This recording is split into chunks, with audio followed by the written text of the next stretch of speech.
एक आइडियल विधायक कैसा होना चाहिए, एक बेहतरीन विधायक कैसा होना चाहिए, एमएलए, सबका सवाल रहता है ना।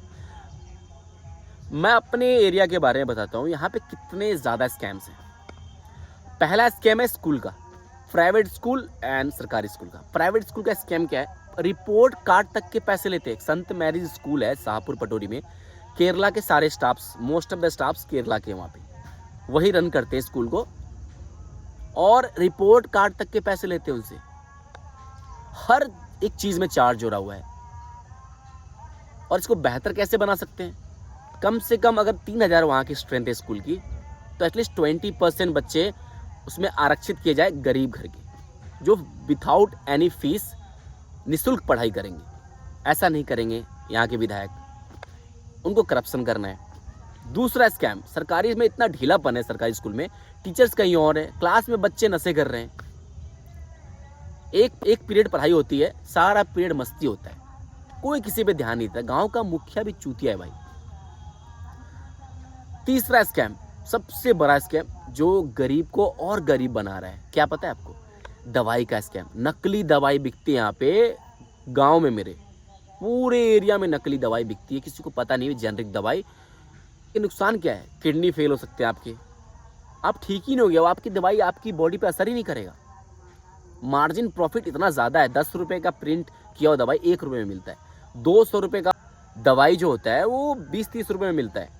तो इतना ज़्यादा मार्जिन है, इसलिए जेनरिक दवाई जो होती है ये बेचते हैं यहाँ पे लोग। तर दवाई दुकान में ना ये दवाई जेनरिक दवाई बिकती है, जिससे भाई जान को भी खतरा है।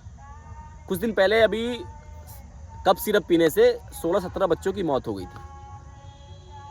इस पे सरकार ने कोई एक्शन ही नहीं लिया, और मंत्री का कहना था कोई नई बात करो। चौथा स्कैम क्या है पता है आपको, ये झोले छाप डॉक्टर जो गांव में घूमते हैं ना, ये गरीब को लूटते हैं। ये पढ़े लिखे तो होते नहीं है, जो गरीब लोग होते हैं उनके घर में जाके इलाज करते हैं, और शिफ्ट में पैसा लेंगे। आज पैसा ले लिया, 4 दिन बाद फिर से दवाई लिख देंगे, उसका पैसा लेंगे, उसका देखने का पैसा लेंगे। धीरे धीरे नोचते हैं गरीब को, क्योंकि उनको अकल तो है नहीं, इनको पता भी नहीं चलता। और ये जेनरिक दवाई जो यूज़ होता है, जिससे कारण तबीयत तो ठीक होगी नहीं, 3 दिन में जो कोई तबीयत ठीक होने वाली दवाई 30 दिन लग जाती है, और 1,000 जहाँ खर्च हुआ 10,000 लगते हैं। तो ये भी स्कैम है एक।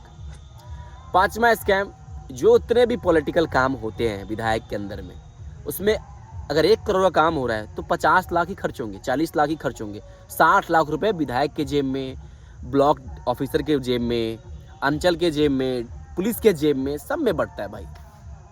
तो इतने ज़्यादा स्कैम इस छोटे से एरिया में, पूरे भारत में कितने ज़्यादा स्कैम होंगे। 5वां स्कैम पता है क्या है, ब्लॉक जो वीडियो करता है, सबसे ज़्यादा हर फंड में उनका कमीशन होता है। जितने पंचायत के मुखिया होते हैं, वो मुखिया वीडियो को 10% 20% का कमीशन देता है हर काम में, तभी उसको काम मिलता है। हर जगह स्कैम है भाई, हर जगह, चारों तरफ ये स्कैम है। 6वां स्कैम है मुखिया का स्कैम। जो गांव का प्रधान होता है ना, कोई भी फंड आया, 10 लाख का अगर फंड है तो 4 लाख का ही काम होगा, 6 लाख उसके जेब में, और सब में बटेगा। ये हर गांव की कहानी है। नीतीश कुमार जी से मैं कहूँगा, रिक्वेस्ट करूँगा भाई कि ये सब फंड मत लाओ यार मुखिया उखिया के लिए। जितने भी मुखिया बन रहे ना मेरे गांव में, वो करोड़पति बन जा रहे 5 साल में। तो ये हर जगह तो स्कैम ही हो रहा है।